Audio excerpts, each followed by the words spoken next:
새벽 예배 오신 여러분들 환영하고 축복합니다. 찬송가 254장 찬양 드리겠습니다.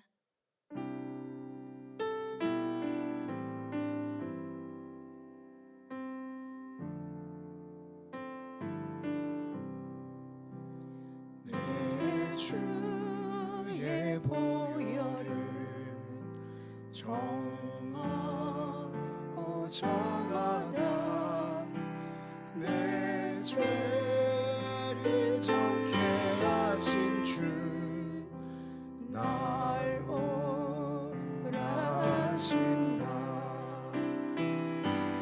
내가 주께로 지금 가오니 십자가의 보혈로 날 씻어주소서.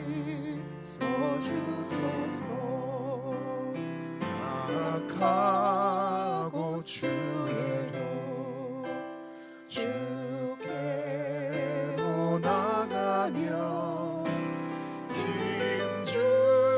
힘주시고 내 주함을 곧 씻어주시네. 내가 주께로 지금 가오니 십자가의 보혈로 날 씻어주소서. 날 오라 하시는 온전한 믿음과 또 사랑함과 평안함 다 주려 하리라. 내가 주께로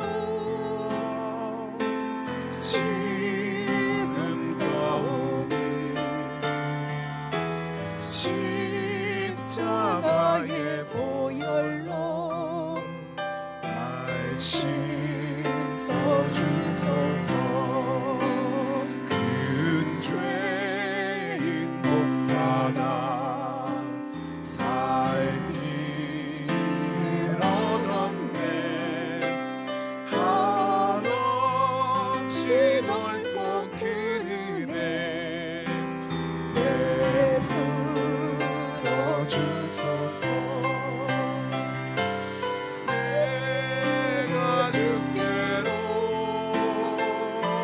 지금 가오니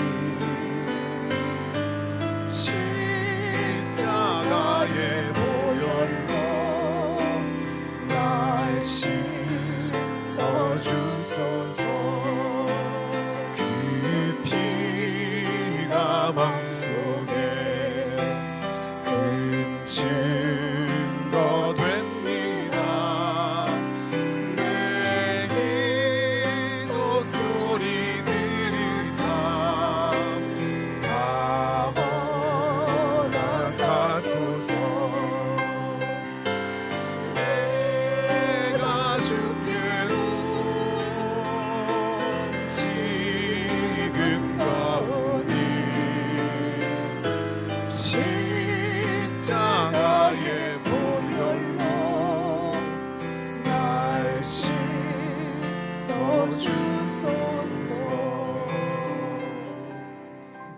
아멘. 찬송가 380장 찬양 드리겠습니다.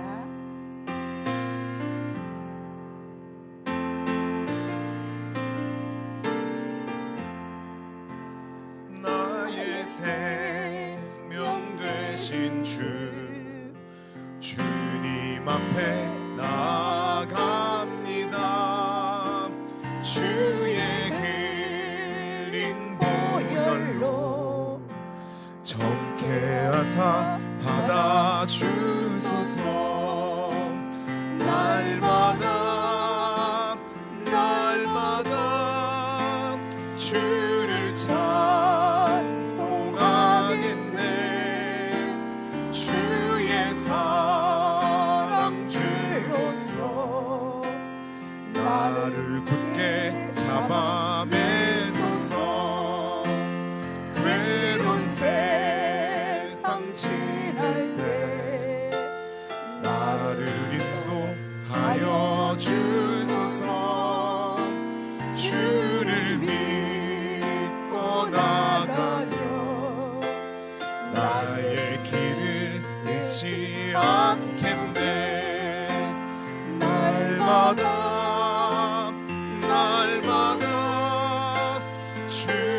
찬송하겠네. 주의 사랑 줄로서 나를 굳게 잡아매소서. 세상 살아갈 때에 주를 더욱 사랑합니다. 밝고 빛난 천국에 나의 영혼 들어가겠네. 날마다 주를 찬송하겠네. 주의 사랑 줄로서 나를 굳게 잡아매소서. 아멘. 찬송가 288장 찬양 드리겠습니다.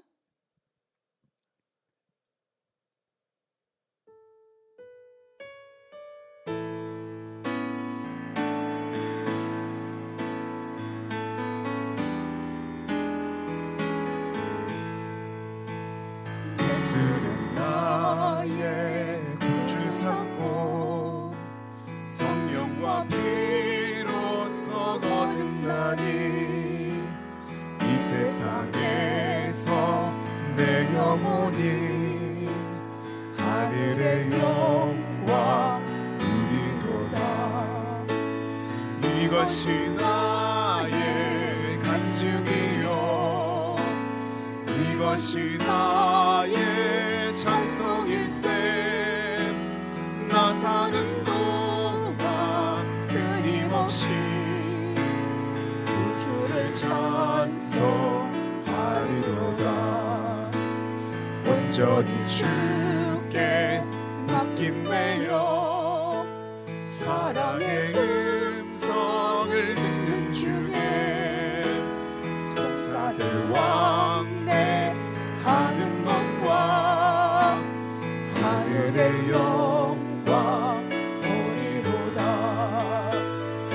이것이 나의 간증이요 이것이 나의 찬송일세. 나 사는 동안 끊임없이 구주를 찬송하리로다. 주 안에 기쁨 누림으로 마음의 풍랑이 잔잔하니 세상과 나는 간 곳 없고 구속한 주만 보이도다. 이것이 나의 간증이요 이것이 나의 찬송일세. 나 사는 동안 끊임없이 구주를 찬송하리로다.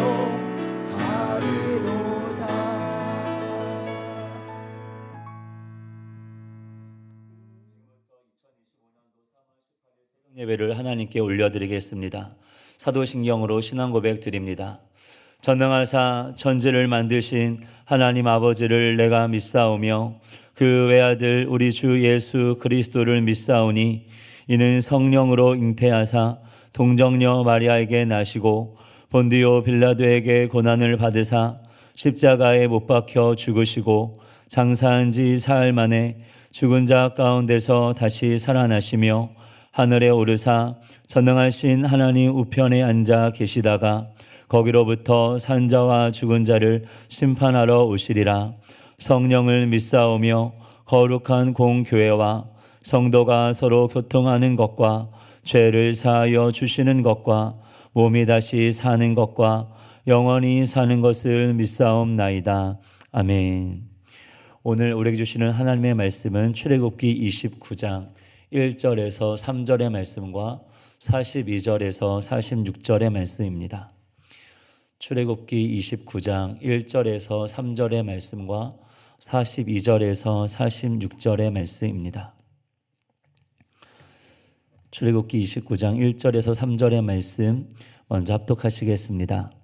내가 그들에게 나를 섬길 제사장 직분을 위임하여 그들을 거룩하게 할 일은 이러하니 곧 어린 수소 하나와 흠없는 순양 둘을 택하고 무교병과 기름 섞인 무교 가자와 기름 바른 무교 전병을 모두 고운 밀가루로 만들고 그것들을 한 광주리에 담고 그것을 광주리에 담은 채 그 송아지와 두 양과 함께 가져오라. 아멘. 그리고 42절부터 46절입니다. 이는 너희가 대대로 야훼 앞 회막문에서 늘 드릴 번제라. 내가 거기서 너희와 만나고 내게 말하리라. 내가 거기서 이스라엘 자손을 만나리니 내 영광으로 말미암아 회막이 거룩하게 될지라. 내가 그 회막과 제단을 거룩하게 하며 아론과 그의 아들들도 거룩하게 하여 내게 제사장 직분을 행하게 하며 내가 이스라엘 자손 중에 거하여 그들의 하나님이 되리니 그들은 내가 그들의 하나님 야훼로서 그들 중에 거하려고 그들을 애굽 땅에서 인도하여 낸 줄을 알리라. 나는 그들의 하나님 야훼이니라. 아멘. 기도하시겠습니다. 하나님 아버지 감사합니다. 오늘도 예수님을 주신 그 사랑으로 우리에게 생명을 주시고 새날을 주셔서 이렇게 하나님 앞에 나아가 예배할 수 있도록 인도하여 주시니 감사합니다. 오늘도 다른 어떠함 때문이 아닌 내게 주신 그 복음으로 인하여 예배할 수 있는 또 주어진 삶을 순종하며 살아갈 수 있는 복된 한날이 되기를 원하오니 그 복음을 기억하며 믿음으로 나아갈 수 있는 귀한 시간이 되게 하여 주옵소서. 우리 교회를 위하여 기도합니다. 늘 정재민 당장 목사님 가운데 기름 부어주시고 영육간의 강건함을 더하여 주셔서 주어진 그 삶과 사명을 능히 감당할 수 있도록 주께서 붙잡아 주시고 우리 모든 성도님들이 함께 주님 말씀 안에서 하나가 되어 주의 뜻을 주의 사명을 이루어갈 수 있는 귀한 교회가 되게 하여 주옵소서. 또 성전 건축이 주 뜻 안에 잘 이루어지기를 원합니다. 주님께서 이루어 주시고 역사하여 주시고 또 보이지 않는 우리의 마음의 성전도 함께 지어져 정말 새로움을 기대할 수 있는 귀한 시간이요 앞으로의 날들이 되게 하여 주옵소서. 이 시간 성령님을 인정하고 환영하고 모셔드리고 의지하오니 성령님 전하는 저에게나 또 가정에서 예배드리는 모든 성도님들과 함께하여 주셔서 영과 진리로 아버지께 예배하는 복된 시간이 되게 하여 주옵소서. 이 모든 것 감사드리오며 살아계신 예수님의 이름으로 간절히 기도드리옵나이다. 아멘. 오늘 말씀은 거룩하게 하는 일이라는 제목으로 말씀을 나누려고 합니다. 오늘 듣는 마음의 제목에는 말씀 안에 행함, 말씀 안에 거함이라는 주제로 달려 있습니다. 그러면서도 이제 오늘 거룩하게 하는 일을 하나님이 명령하셨는데 우리를 거룩하게 하시는 하나님의 일과 또 그 안에서 우리가 말씀 안에 거하기 위해서는 어떻게 해야 되는지를 오늘 듣는 마음 4장을 짧게 다 살펴보며 말씀을 좀 나누고자 합니다. 먼저 1절에는 이렇게 시작을 합니다. 내가 그들에게 나를 섬길 제사장 직분을 위임하여 그들을 거룩하게 할 일은 이러하니 곧 어린 수소 하나와 흠없는 순양 둘을 택하고 해서 지금 모세를 통하여 아론과 또 그의 제사장 그의 아들들을 에게 제사장 직분을 위임하기 위하여 거룩하게 할 것을 명령하고 계십니다. 그래서 1절부터 37절까지는 제사장 위임식에 관한 내용으로 이제 제사장의 어떤 복장에 대한 규정, 그 다음에 속죄제, 번제, 화목제의 제사를 통하여 그 제사장 위임식에 대하여 어떻게 진행해야 될지를 말씀하고 계십니다. 그래서 인간의 측면에서 보자면 결국 그 제사장 직분을 거룩하게 하는 일이란 제사를 드리는 일입니다. 그래서 속죄제를 통하여 죄 용서함을 받고 또 번제를 통하여 또 하나님께 헌신하며 또 화목제를 통하여 하나님과 이스라엘 백성들 사이에 화목을 할 수 있는 그 교제됨을 위한 이 3가지의 제사를 통하여 제사장 위임식을 진행할 것을 명령하고 있습니다. 그런데 오늘 말씀을 읽다 보니까 주목하게 된 것이 무엇이냐면 바로 42절부터 44절의 말씀입니다. 이는 너희가 대대로 야훼 앞 회막문에서 늘 드린 번제라. 내가 거기서 너희와 만나고 내게 말하리라. 내가 거기서 이스라엘 자손을 만나리니 내 영광으로 말미암아 회막이 거룩하게 될지라. 내가 그 회막과 제단을 거룩하게 하며 아론과 그의 아들들도 거룩하게 하여 내게 제사장 직분을 행하게 하며. 그런 지금 1절에서부터는 지금 모세를 통하여 하나님이 그 제사장들에게 위임식을 진행하며 그들을 거룩하게 할 것을 말씀하셨습니다. 그러니 어떻게 보면 이 위임식을 통하여서 이미 제사장들은 거룩하게 되었다라고도 볼 수 있는데 38절부터는 이제 그 제사장들이 매일 드려야 되는 그 상번제에 대한 의무를 말씀하시면서 그 상번제를 드리는 그 회막 가운데 하나님의 영광으로 그 회막을 거룩하게 하시고 제단과 제사장들을 거룩하게 하신다라고 말씀하고 있다라고 하는 것입니다. 그러니 모세를 통하여 사람이 제사를 드림으로 말미암아 거룩하게 한 일과 하나님의 영광의 임재로 지금 회막과 그 제단, 그 제사장을 거룩하게 하는 일이 동시에 이렇게 이루어지는 것들을 보면서 그러면 인간이 거룩하게 한 일은 무엇이고 하나님이 거룩하게 하시는 일은 무엇인가를 좀 주목해서 보게 되었습니다. 먼저는 거룩이란 무엇이냐면 구별됨, 성별됨입니다. 이 구별됨이라는 것은 어떤 같은 차원에서의 구별됨이라기보다 이것이 하나님께 쓰였을 때는 하나님은 거룩하십니다, 거룩하십니다라고도 찬양을 하는데요. 그러니까 어떤 수직적인 차원에서의 구별됨인 것이죠. 그러니까 전혀 다른 존재들과의 다른 차원에서의 구별됨. 그래서 다른 표현으로 하자면 모든 것보다 위에 계시는 하나님, 모든 것을 초월해 계시는 하나님, 모든 것 위에 뛰어나신 하나님. 그러니 오직 거룩이라고 하는 이 표현은 오직 하나님께만 쓸 수 있는 표현이고 오직 하나님만이 거룩하시다라고 하는 것입니다. 그렇다라고 한다면 과연 인간이 제사를 통해서라도 자신들을 거룩하게 할 수 있는가? 과연 제사라고 하는 행위 자체가 과연 인간 자신들을 그들을 거룩하게 할 수 있는가라고 하는 것입니다. 결론부터 말씀드리면 우리는 우리의 어떤 행위를 통해서도 우리 스스로를 거룩하게 할 수 없다라고 하는 것이죠. 단지 지금 하나님께서 모세를 통하여 하신 그 말씀을 따라 속죄와 또 번제제, 화목제를 드림으로써 말씀을 따라 제사를 드리는 것뿐, 오늘날로 치면 말씀을 따라 또 예수님의 그 십자가의 진리를 따라 예배하는 것일 뿐 그것 자체로 우리가 우리를 거룩하게 할 수는 없다라고 하는 것입니다. 궁극적으로 우리를 거룩하게 하시는 것은 무엇이냐면 바로 하나님의 임재이다라고 하는 것입니다. 영광스러운 하나님이 우리 가운데 임하셔야지만이 비로소 우리가 거룩하여지는 것이며 또 하나님이 임하셨을 때 우리에게 나타나는 증거가 무엇이냐면 그 말씀이 우리 가운데 임한다라고 하는 것입니다. 그래서 42절과 3절을 다시 보시면 이는 너희가 대대로 야훼와 회막문에서 늘 드릴 번제라. 내가 거기서 너희와 만나고 내게 말하리라.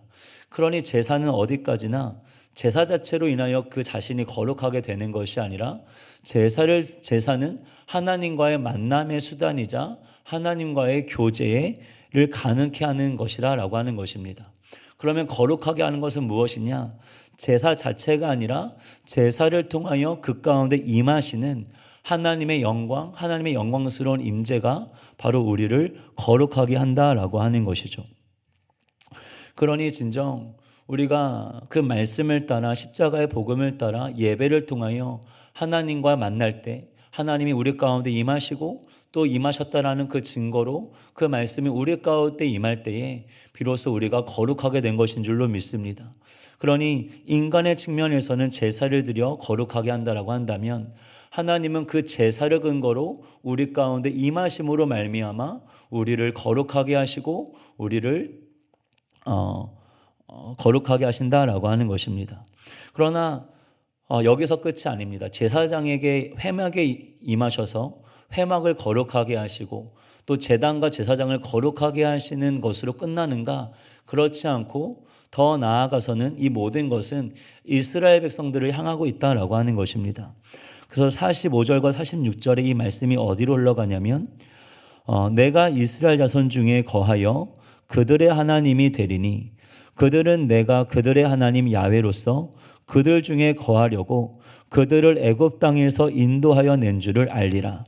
나는 그들의 하나님 야훼이니라. 아멘. 그러니 제사장들의 그 제사를 통하여 하나님이 회막 가운데 만나시고 임재하여 주시고 말씀하여 주시고 또 이 일들을 통하여 이스라엘 백성들이 가운데 거하심으로 말미암아 하나님은 그들의 하나님이요 이스라엘은 하나님의 백성이다라고 하는 징표로 역사하신다라고 하는 것입니다. 그럼으로써 그 이스라엘이 하나님께 속한 거룩한 하나님의 백성이다라고 하는 것을 하나님은 하고자 하신다라고 하는 것이죠.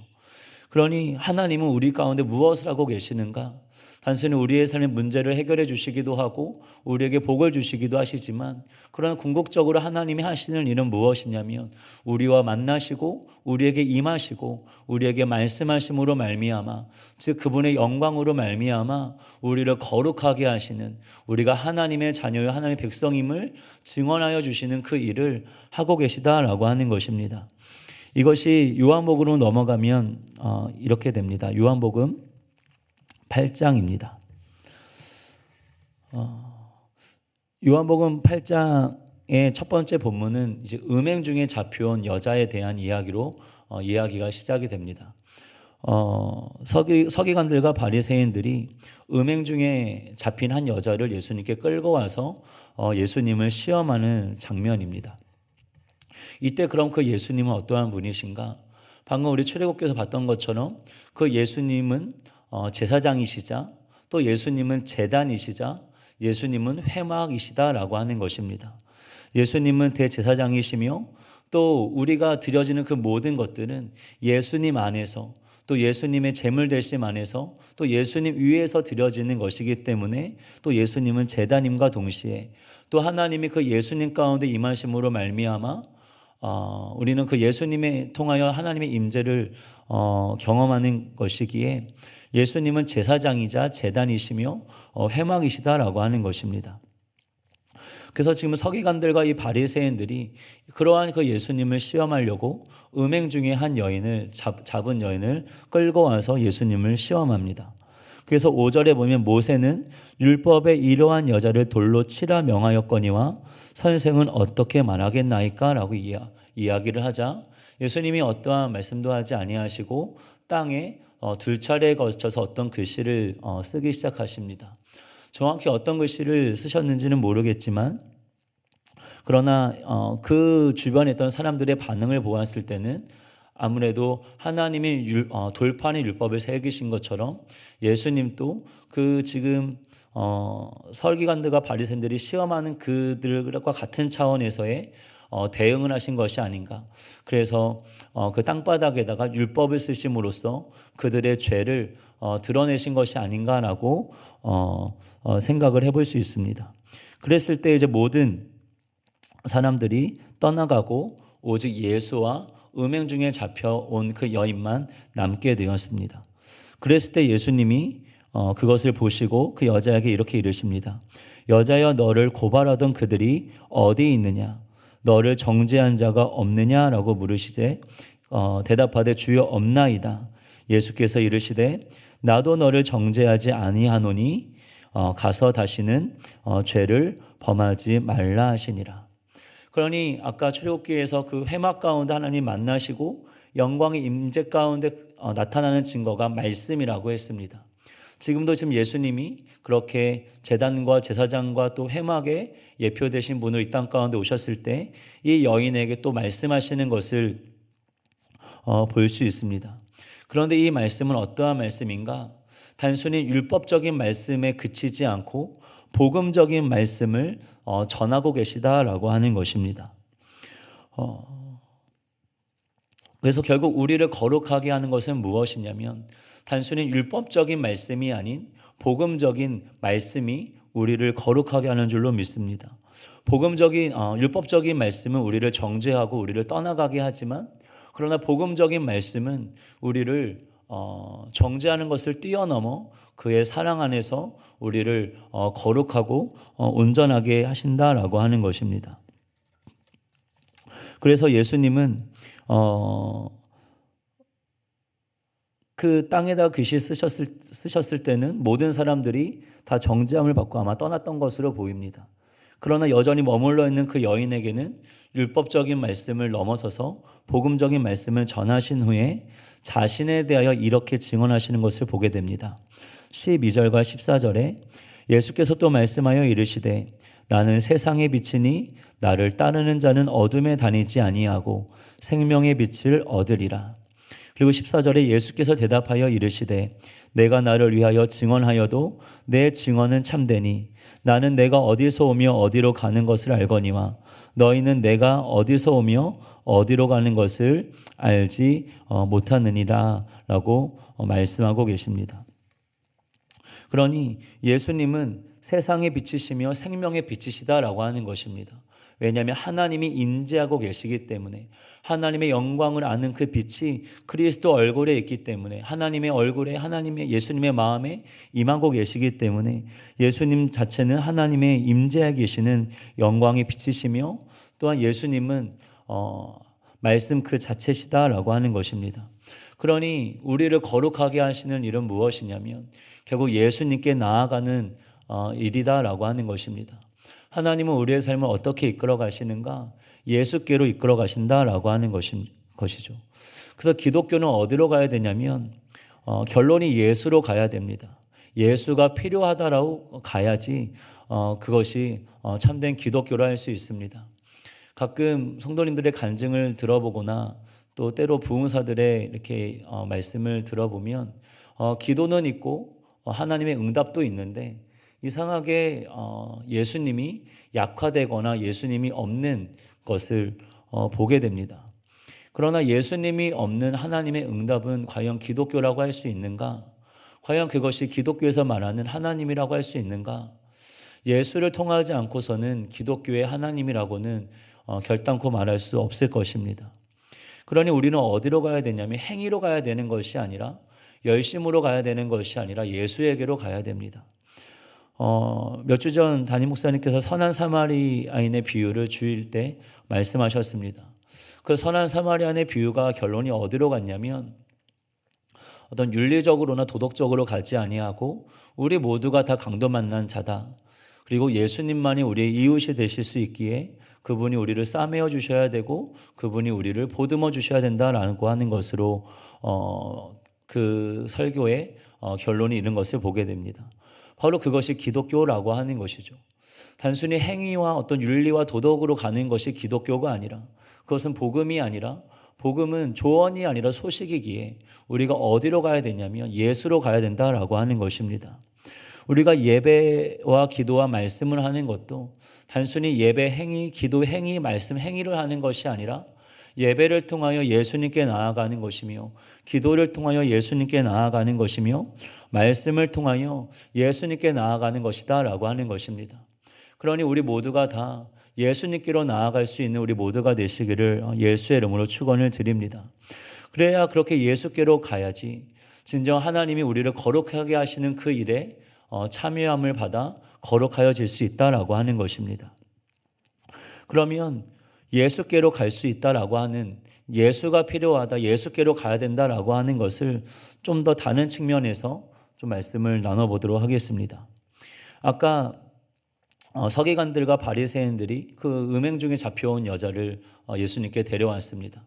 그리고 거기에는 그 여인과 예수님 외에는 모든 사람들이 떠나갔습니다.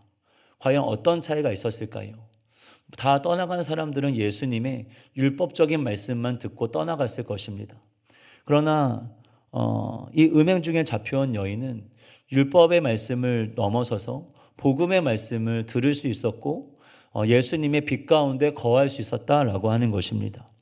그러면 그들과 이 여인의 차이가 어디에 있을까? 바로 어디에 있냐면 이 여인은 음행 중에 잡혀왔다라고 하는 것이죠. 그러니 이것은 무슨 말이냐면 더 이상 이 여인은 자신이 발가벗겨진 채로 모든 사람들 앞에 서 있게 되었고 예수님 앞에 존재했기 때문에 더 이상 자신을 위하여 할 수 있는 것은 아무것도 없었습니다. 거기에 수많은 옷을 입고 또 종교의 옷을 입고 사회적인 옷을 입고 있던 사람들은 그 옷을 입고 있었기 때문에 도망이라도 갈 수 있었고 여전히 자신을 위하여 무언가 할 수 있는 것들이 있었습니다. 그러나 이 음행 중에 잡혀온 여인은 그 예수님 앞에 온갖 발가벗겨진 채로 있었기 때문에 더 이상 자신을 위하여 아무것도 할 수 없었습니다. 우리가 언제 예수님께로 갈 수 있는가? 내가 나를 위하여 아무것도 할 수 없다라고 느낄 때, 내가 나를 만족시키기 위해 할 수 있는 것이 아무것도 없고, 내가 나의 행복을 위해 할 수 있는 것이 아무것도 없고, 내가 나의 성공을 위해 할 수 있는 것이 아무것도 없다라고 하는 것을 직면하고 그것을 받아들일 때에만이 우리는 예수가 필요하다라는 것을 갈 수 있다라고 하는 것입니다. 부자 청년 이야기가 나옵니다. 실제로 많은 부를 가졌기 때문에 부자였을 것이고 또 어떤 젊음과 명예와 또 종교적인 것들을 행할 수 있는 능력을 가졌기 때문에 부자였을지 모릅니다. 그러나 거기서 말하는 더 엄밀한 의미의 부자는 여전히 내가 무언가를 할 수 있다라고 착각하는 것이 부자다라고 하는 것입니다. 그래서 그 부자는 모든 것을 행했고 모든 것을 가졌음에도 불구하고 영생을 얻지 못한 것 같아서 예수님께 나와서 이렇게 묻습니다. 선생님이야, 내가 무엇을 하여야 영생을 얻으리이까? 결국 예수님이 그 대화를 통해 이끌어내고자 하셨던 것은 뭐냐면, 너는 아무것도 할 수 없다, 사람은 할 수 없다, 그러니 하나님만이 할 수 있다라고 하는 것을 결론으로 끌어가기를 원하셨습니다. 그러니 진정 부자는 무엇이냐면 여전히 내가 나를 위하여 무언가를 할 수 있다라고 착각하는 것이죠. 그러나 그것을 인정한 사람, 내가 더 이상 나를 위하여 할 수 있는 것이 아무것도 없다라고 인정하는 사람만이 가난한 자요, 예수가 필요하다라는 것으로 가서 그 앞에 율법의 말씀을 넘어서서 복음의 말씀을 들을 수 있다라고 하는 것입니다. 그러니 나에 대하여 어떠한 소망도 갖지 않게 되는 것, 그것이 참된 복음인 줄로 믿습니다. 저 역시 저의 의로움을 추구하기 위하여 열심히 했던 적이 있었습니다. 그러나 어느 날 더 이상 내가 나를 의롭게 할 수 없다라고 하는 그 깨달음이 저에게는 복음으로 다가왔습니다. 내가 나를 더 이상 사랑할 수 없고 더 이상 내가 나를 위하여 할 수 있는 것이 아무것도 없구나. 그러니 결론은 죽음으로 가거나 허무주의로 가는 것이 아니라 그러니 예수로 가야겠다. 그러니 예수께로 가야겠다. 였습니다. 우리 모두가 다 예수께로 갈 수 있는 은혜가 있기를 예수의 이름으로 축복합니다. 그래서 갈라디아서 4장 19절에도 이 사도 바울이 그 갈라디아 교인들에게 끊임없이 행위로 가지 않고 복음으로 가도록 그 옛 언약과 새 언약을 대조하면서 그들에게 해산하는 수고를 하는 것을 볼 수 있습니다. 그래서 19절 말씀에 나의 자녀들아 너희 속에 그리스도의 형상을 이루기까지 다시 너희를 위하여 해산하는 수고를 하노니. 그러니 그를 결국 그리스도의 형상을 이루기까지, 즉 우리를 거룩하게 하기까지 어떤 일을 하느냐, 다른 일을 하는 것이 아니라 율법의 말씀을 전하는 것이 아니라 복음의 말씀을 끊임없이 전함으로 말미암아 그 거룩하게 하는 일을, 그리스도의 형상을 닮아가게 하는 그 일에 매진하고 있음을 볼 수 있습니다. 또 잠언에도 보면 지혜자가 소리를 높여 외칩니다. 염려하는 마음으로, 걱정스러운 마음으로 외치는 것을 볼 수 있는데요. 7절과 8절부터 보면 5장 7절부터 9절에 그런즉 아들들아 나에게 들으며 내 입의 말을 버리지 말고 내 길을 그에게서 멀리하라. 그의 집 문에도 가까이 가지 말라. 두렵건대 내 존영이 남에게 잃어버리게 되며 내 수완이 잔인한 자에게 빼앗기게 될까 하노라. 그리고 23절에 이렇게 말씀합니다. 그는 훈계를 받지 아니함으로 말미암아 죽겠고 심히 미련함으로 말미암아 혼미하게 되느니라.